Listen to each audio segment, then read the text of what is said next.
주시는 하나님의 말씀은 사도행전 13장 20절에서 23절까지의 말씀입니다. 신약성경 209페이지입니다. 다같이 신약성경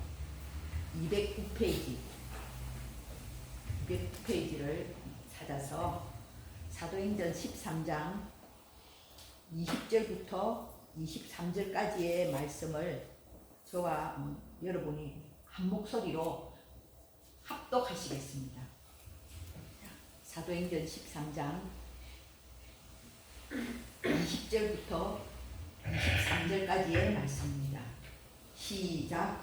그 후에 선지자 사무엘 때까지 사사를 주셨더니 그 후에 그들이 왕을 구하거늘 하나님이 베냐민 지파 사람 기스의 아들 사울을 40년간 주셨다가 패하시고 다윗을 왕으로 세우시고 증언하여 이르시되 내가 이새의 아들 다윗을 만나니 내 마음에 맞는 사람이라 내 뜻을 다 이루리라 하시더니 하나님이 약속하신 대로 이 사람의 후손에서 이스라엘을 위하여 구주를 세우셨으니 곧 예수다.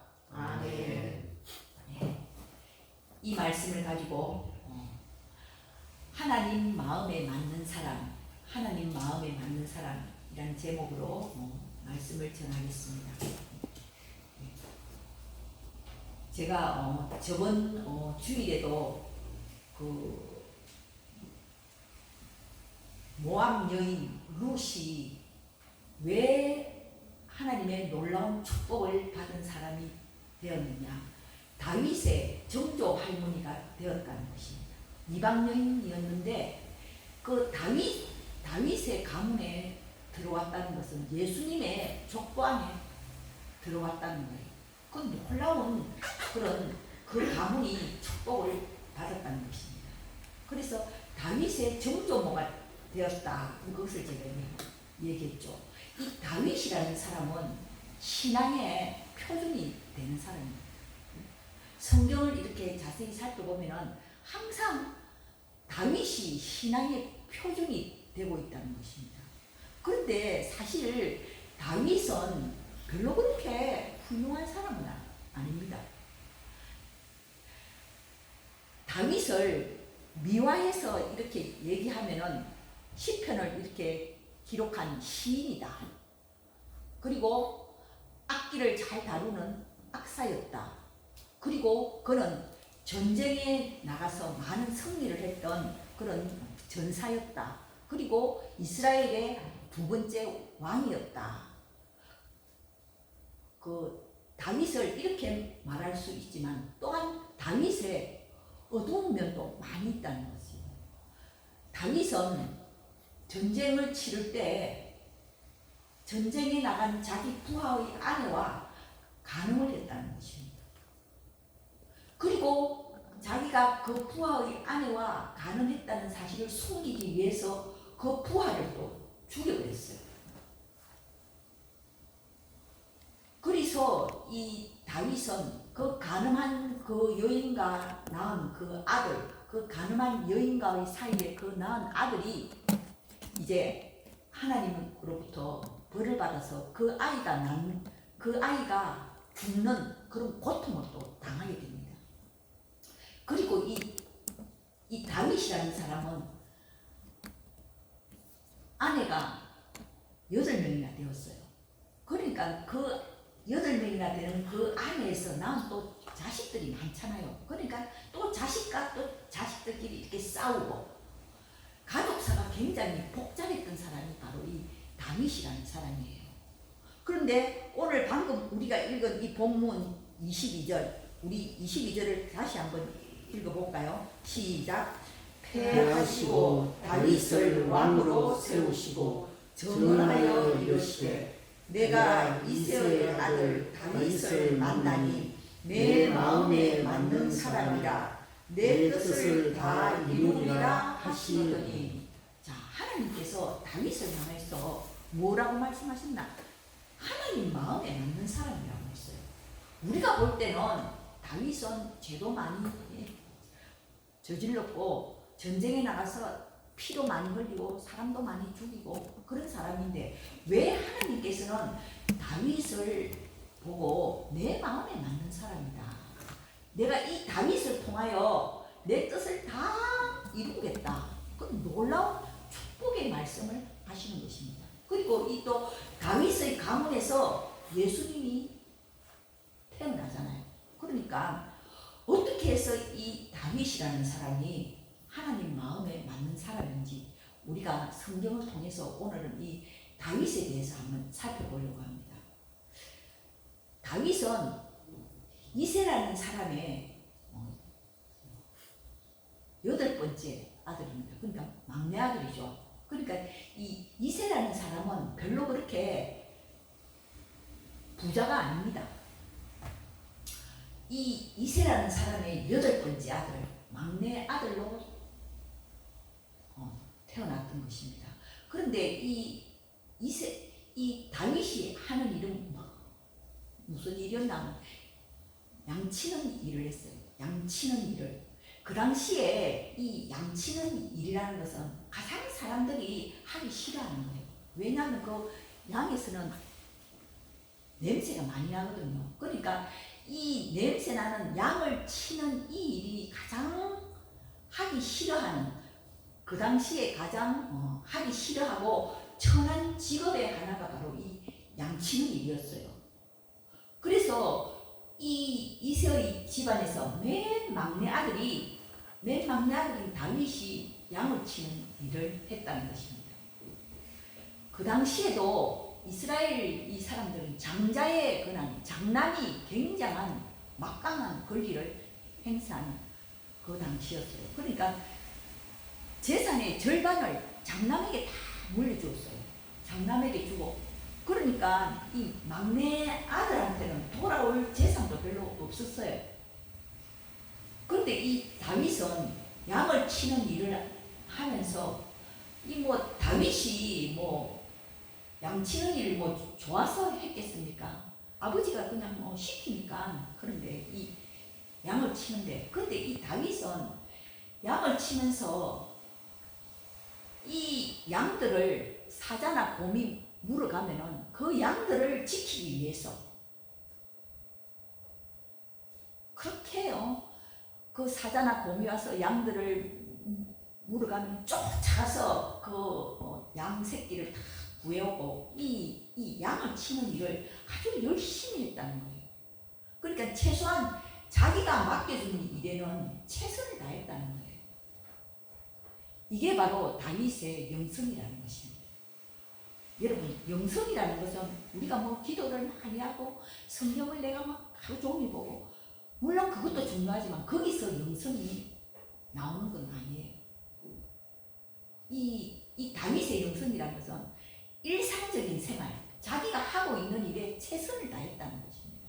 그 보잘것없는 일, 남들이 볼 때는 보잘것없고 천한 일이었지만 그렇지만 이 다윗은 그 양치는 일에 자기가 최선을 다했다는 것입니다.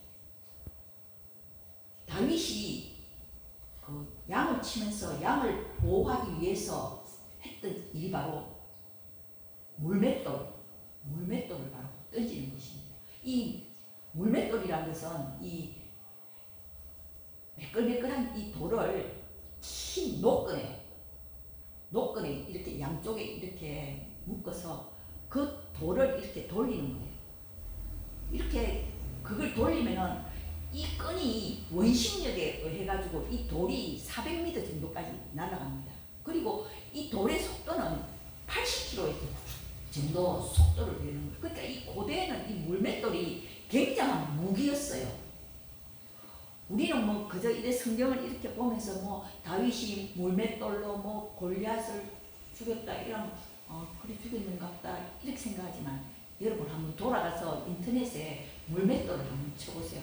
그게 굉장한 무기였다는 거예요. 그러니까 이 다윗은 양을 치면서 양을 보호하기 위해서 이 물맷돌 던지는 연습을 수없이 많이 했다는 거예요. 어떤 목사님은 그런 말을 해요. 우리나라의 그 최경주 그 골프 선수가 하루에 드라이버를 3,000번씩 연습을 했다는 거예요. 그래서 다윗도 아마 물맷돌 그 던지는 걸 하루에 3,000번씩 하지 않았나. 그러니까 딱 명중을 딱 시키는 거예요. 그 사자나 곰으로부터서 양을 보호하기 위해서 그렇게 물맷돌을 굉장히 연습을 많이 했는 그런 노력가. 다윗은 한마디로 노력가였다는 거지. 노력가요 또한 전략가였다는 거지. 어떻게 하면 저 사자나 곰을 내가 양을 빼앗아올 수 있을까? 그 물맷돌을 수없이 연습을 했던 그런 전략가요 노력가였다는 것입니다. 그러니까 다윗은 물맷돌에 있어서 실력을 아주 완벽한 실력을 갖추었던 사람이라는 것입니다. 우리는 이 다윗이 믿음도 좋지만 실력을 갖춘 사람이에요. 자기가 하고 있는 일에 실력을 갖춘다는 거예요. 최소한 우리 그리스도인들도 내가 하고 있는 일에 대해서는 내가 실력을 갖추어야 돼요. 그럴 때 하나님께서 그 일을 그 사람을 도구로 쓰신다는 거예요. 우리가 믿음만 좋고 아무 실력이 없다면은 어떻게 하나님께서 우리를 쓰시겠습니까? 하나님이 내게 주신 은사가 있다면 우리는 그 은사를 우리가 잘 알고 닦아서 실력을 갖춰야 돼요. 실력을 갖춘 그 사람을 하나님께서 들어 쓰신다는 것입니다. 다윗은 물맷돌에 있어서는 완전 전략가였어요. 이런 다윗이었다는 거예요. 그러니까 그 양치는 일에 최선을 다해서 자기는 양을 보호하기 위해서 그렇게 최선을 다해서 노력을 했다는 것입니다. 그리고 자기 실력을 갖추었다는 것입니다. 이것이 바로 하나님의 마음에 맞는 사람이에요. 하나님의 마음에 맞는 사람이에요.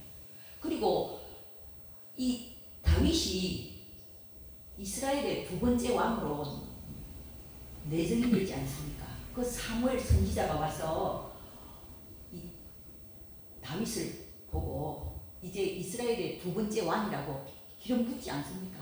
그런데 이 기름 부었다고 해서 금방 왕이 되는 것은 아니에요. 한 10년 정도 지난 후에 다윗은 이제 왕으로 즉위하게 되는 겁니다.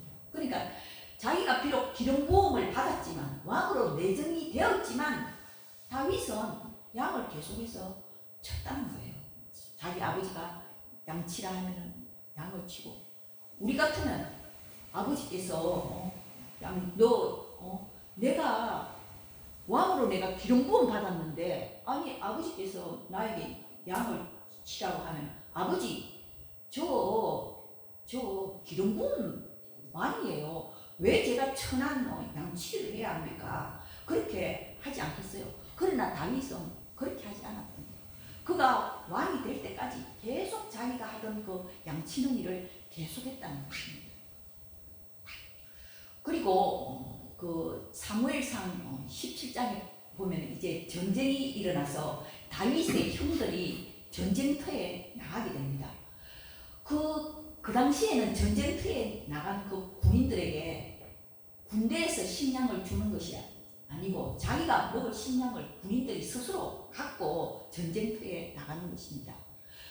그러니까 전쟁이 오랫동안 계속되면은 식량을 갖다 줘야 되는 것입니다. 그래서 이 다윗의 형들이 전쟁터에 나갔을 때 이제 아버지가 다윗을 보고 너 이 불량미를 가지고 형들에게 식량을 좀 갖다 주어라.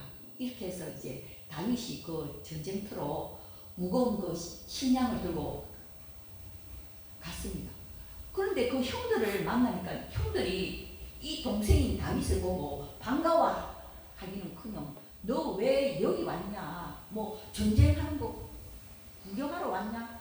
이 교만한 자식아 하면서 그 동생을 향해서 시기 질투하는 거예요. 그러니까 이 형들의 마음속에는 왜 우리가 기름 부음 받지 않고 형이 내가 기름 부음 받아야 되는데 저 왜 막내가 내가 왕으로 기름 부음 받았느냐. 거기에 대한 시기 질투가 있었다는 것입니다. 그러나 다윗은 그런 형들의 그런 시기 질투하는 말을 들어도 다윗은 절대로 자기 형과 싸우지 않았다는 거예요. 우리 같으면 아니 형 내가 기름 부은 내가 왕으로 기름 부음 받은 사람인데 형 나에게 무슨 소리 하는 거야? 그러면서 그 돌팔매로 자기 형을 때릴 수도 있잖아요. 그런데 다윗의 특징은 뭐냐면 자기 가족과 자기 동족과는 절대로 싸우지 않았다는 거예요. 아무리 자기를 비난해도. 다윗은 자기를 비난하는 사람들을 향해서도 늘 하나님께 맡겼어요. 하나님이 내 억울함을 아시는 내 원수를 갚아주시겠지. 다윗을 저주하는 사람들이 많았잖아요. 우리가 성경에 보면 시므이라는 사람이 이 다윗이 그 피난 가는 길에서 막 피난을 막 갈 때 이 시므이라는 사람이 막 다윗을 보고 막 저주하잖아요. 네가 죄를 많이 지어서 네가 지금 이렇게 피난길에 올라간 게 아니냐. 이 더러운 놈아 이 죽으라 하면서 이 시므이라는 사람이 이 다윗을 하면서 저주를 하는 것입니다. 그때 이 다윗의 부하가 어디 저 개 같은 놈이 죽은 개 같은 놈이 내 왕을 저주하느냐. 그 다윗의 부하가 내가 당장 가서 저놈을 죽여버릴까요? 그때 다윗은 놔두라. 하나님께서 나의 이 억울함을 아시면은 나에게 선으로 갚아주시리라. 다윗은 절대로 원수를 갚지 않았다는 거예요. 자기를 비난하는 사람들에 대해서 절대로 맞붙어서 같이 싸우지 않았다는 것입니다. 우리도 그리스도인이라면 내가 하나님으로부터 복을 받기 위해서는 우리가 그렇게 살아야 된다. 나를 비난하는 사람들을 향해서 내가 거기에 맞붙어서 같이 이렇게 변명하고 싸우고 그럴 것이 아니라 하나님께 맡겨드린다. 다윗은 그러한 영성을 가지고 있었다는 것입니다. 그래서 이 다윗이 전쟁터에 이렇게 나가보니까 그 블레셋의 그 장수 골리앗이 나와서 이 골리앗이라는 사람은 키가 3m 정도 되는 거인이에요. 그러니까 그 골리앗이라는 그 거인이 나와서 이스라엘 군대를 위협하는 거예요. 너희들 이스라엘 군대 중에 나하고 싸울 만한 장수 나와보라고. 이 골리앗이 아침 저녁으로 나와서 이스라엘 군대를 위협하니까 이스라엘 이 군대가 두려움에 떨고 있는 것입니다. 그리고 이 골리앗이 하나님을 모독하는 거예요. 너희들 하나님 믿는다 하면서 왜 나를 두려워하느냐. 너희들은 하나님의 백성이라면서 이렇게 하나님을 모독하고 이스라엘 군대를 모욕하는데 다윗은 이것만은 내가 참을 수 없다. 하나님의 이름을 모독하는 사람은 내가 참을 수 없다. 그렇게 해서 이 다윗이 골리앗과 싸우잖아요. 그래서 그때 물맷돌로 이렇게 골리앗을 넘어뜨리게 되는 것입니다. 이처럼 다윗은 내가 싸워야 할 상대를 분명히 알았다는 것입니다. 자기 가족들과 그리고 자기 동족들과는 절대로 싸우지 않았다는 거예요. 자기가 싸워야 할 상대를 분명히 잘 알고 있었다는 것입니다. 우리 요즘 현대인들은 가족끼리 서로 싸우잖아요. 가족끼리 서로 싸우고 거기에다 힘을 다 그냥 빼버리니까 밖에 나가서는 정작 싸워야 할 때서는 힘이 빠져서 싸우지를 못하는 것입니다. 우리가 가정에서 부부싸움을 하면 밖에 나가서 무슨 힘이 납니까? 남편들이 가정에서 부부싸움 하고 나면 직장에 가가지고 힘이 나겠습니까? 그래서 우리 그리스도인들은 내가 싸워야 할 상대를 잘 알아야 된다. 가족과는 절대로 싸우지 않는다. 우리나라 대한민국도 마찬가지잖아요. 우리가 싸워야 할 적은 적이 있잖아. 근데 우리 민족들끼리 이렇게 여당 야당 계속 이렇게 싸워가지고 되겠습니까? 이처럼 다윗은 자기가 싸워야 할 상대를 분명히 알았다는 것입니다. 그래서 이 다윗이 이렇게 골리앗을 넘어뜨리고 나니까 국민적인 영웅이 되잖아요. 그러니까 막 백성들이 다윗을 막 다윗이 죽인 사람 만만이고 뭐 사울 왕이 죽인 사람은 천천이고 그 당시에 사울 왕이었거든요. 그러니까 이 사울 왕이 시기 질투를 하잖아요. 아니 다윗이 너무 국민들로부터서 인기를 많이 얻으니까 그래서 이 사울 왕이 시기 질투가 나서 다윗을 죽이려고 10년간을 쫓아다니잖아요. 이 사울이란 사람은 결국 하나님께서 이 사울을 왕으로 세우신 것을 후회하신다고 했어요. 그래서 이 사울을 패해버리고 다윗을 내 마음에 맞는 사람 다윗을 내가 왕으로 세우겠다 이렇게 하나님께서 말씀하시지 않습니까? 이 사울은 다윗을 죽이려고 10년간 거기에 힘을 다 쏟는 거예요. 군사 3,000명을 모아서 이 다윗을 죽이는데 거기에 혈안이 되었던 사람이에요. 참으로 어리석은 사람이죠. 시기 질투에 그걸 못 이겨서. 그래서 이 사울은 비참하게 죽지 않습니까? 그런데 이 다윗은 사울이 그렇게 10년 동안 자기를 죽이려고 따라다닐 때마다 다윗은 도망다니는 거예요. 도망다니면서 사울 왕을 죽일 기회가 딱 2번 딱 왔었어요. 다윗에게. 그런데 이 다윗은 그 기회가 왔는데도 사울 왕을 죽이지 않았어요. 그래도 저 사울이 하나님의 기름 부으신 왕이 아니냐. 다윗은 그처럼 원수를 갚지 않았다. 하나님께서 나의 원수를 다 갚아주시겠지. 다윗의 이러한 마음, 이러한 그 태도가 하나님 마음에 들었다는 것이에요. 그리고 또한 이 사무엘상 30장을 보면 이 다윗이 그 시글락에서 공동체를 이렇게 형성하고 살고 있는데요. 어느 날 아말렉이라는 그 나라에서 쳐들어와서 이 시글락 이 공동체에 있는 이 아이들과 부녀자들을 다 포로로 다 사로잡아가고 그리고 그 시글락에 있는 공동체들을 다 불태워버렸어요. 그러자 이 시글락 공동체에서 다윗을 따르던 그 백성들이 다윗을 원망하면서 다윗을 보고 돌로 치려고 합니다. 다윗을 죽이려고 한다. 그때 이 다윗이 성경 본문을 보면 하나님께 의지하여 용기를 얻었다는 거예요. 다윗도 굉장히 이 다급한 인생의 그 다급함을 당했지만 그 순간 이 다윗이 하나님을 의지하여 용기를 얻어서 자기가 이 군사들을 이끌고 아말렉으로 쳐들어가서 다시 빼앗긴 포로들 다 찾아오고 거기서 무수히 많은 이제 전리품들을 다 가져오게 되는 것입니다.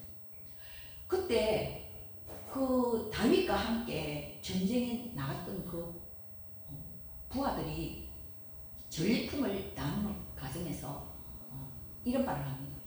그 전쟁에서 취한 그 전리품들은 우리끼리 나눕시다. 전쟁에 참여한 사람들만 나눕시다.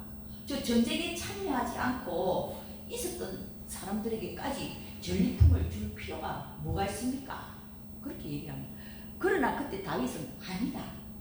이 전리품들은 다 하나님이 우리에게 주신 것이다. 하나님이 우리에게 주신 것이다. 그래서 전쟁에 참가하지 않는 사람들에게도 다 이 전리품을 나누어 주어야 된다. 그렇게 해서 이 다윗은 전쟁에 참가하지 않았던 사람들에게도 전리품을 다 나누어 주고 그리고 저 멀리 유다에 있는 장로들에게까지도 이 전리품을 선물로 다 보냈다. 그러니까 이 유다 곳곳에 있는 이 모든 사람들에게 다 이 전리품을 다 보내었다는 것입니다. 사실 이 시글락 이 공동체가 그렇게 넉넉한 그런 공동체는 아니었어요. 그 많은 그 전리품들을 쌓아두고 이 다윗이 필요할 때 자기들이 사용할 수도 있었지만, 그렇지만 다윗은 다 나누어 줬다는 것이에요. 나누어 주는 마음.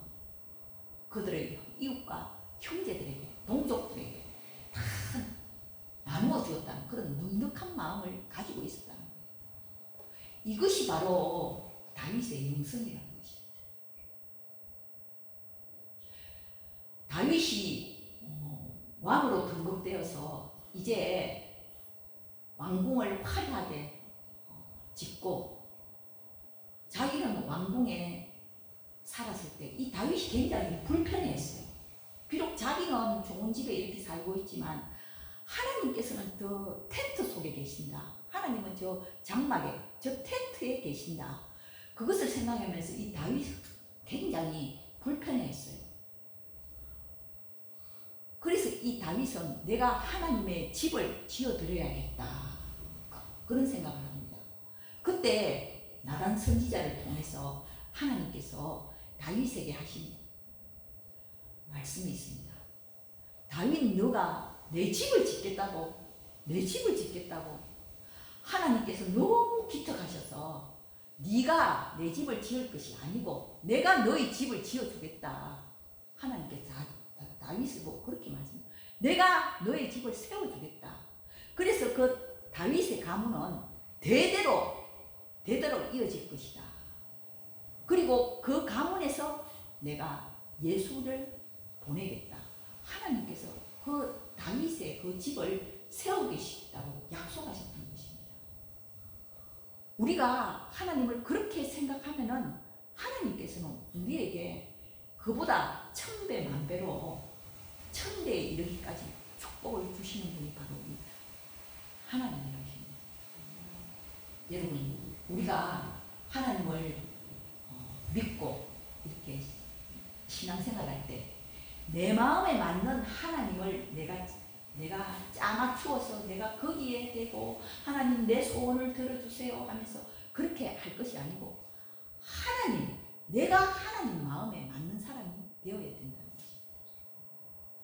내가 하나님의 마음에 맞는 사람이 되면은 하나님께서는 다윗에게 하신 그 축복의 말씀, 내가 너의 집을 영원히 세워주겠다. 다윗에게 그 하신 그 약속 우리에게도 주실 줄로 믿습니다. 네. 그래서 이 다윗이라는 이 사람은 자기에게 맡겨진 일에 최선을 다했다는 것입니다. 최선을 다하고 실력을 쌓았다는 것입니다. 그리고 자기를 비난하는 사람들을 향해서 절대로 욕을 하지 않고 싸우지도 않고 같이 싸우지도 않고 모든 것을 하나님께 다 맡겼다는 것이죠. 그리고 이웃들에게 하나님께서 내게 주신 것들을 다 나누어 주는 그런 넓은 마음, 그런 너그러운 마음, 베풀을 줄 아는 그런 마음을 가졌다는 것입니다. 우리도 신앙생활 하면서 이런 마음을 가지고 내가 신앙생활 하면 하나님께서 왜 그 사람에게 복을 주시지 않겠습니까?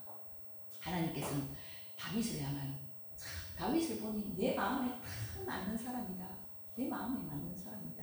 하나님께서 그렇게 말씀하셨습니다. 저와 여러분들을 보면서 하나님께서 참 하징교의 성도들 참 내 마음에 맞는 사람이다. 우리도 그런 놀라운 하나님의 축복을 받을 수 있는 그런 사람들이 되시기를 주님의 이름으로 축원합니다. 기도드리겠습니다. 하나님 아버지, 오늘도 귀한 말씀을 저희들에게 들려주셔서 감사를 드립니다.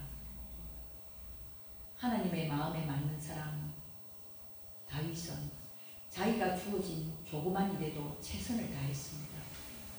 그리고 자기를 비난하는 사람들을 향해서 맞대어 욕하지 않고 모든 것을 하나님께 다 맡겼습니다. 그리고 자기에게 주신 것들 모두 다 하나님의 선물이라고 생각하면서 이웃들과 함께 나누어 줄 줄 아는 그러한 넉넉한 마음을 가지고 살았습니다. 다윗의 이러한 영성을 저희들도 본받아서 교훈으로 삼아서 우리가 신앙생활하면서 늘 이러한 삶을 살아가려고 노력하고 애를 쓰는 그러한 신앙인들이 다 되게 하여 주시옵소서. 그리하여 하나님께서 다윗에게 주신 그 축복, 내가 너희 집을 영원히 대대로 세워주겠다 하신 그 말씀을 우리가 기억하면서 다윗이 받은 그 놀라운 축복을 저희들도 받아 누리는 복된 성도들이 되게 하여 주시옵소서. 예수님의 이름으로 기도드립니다. 아멘.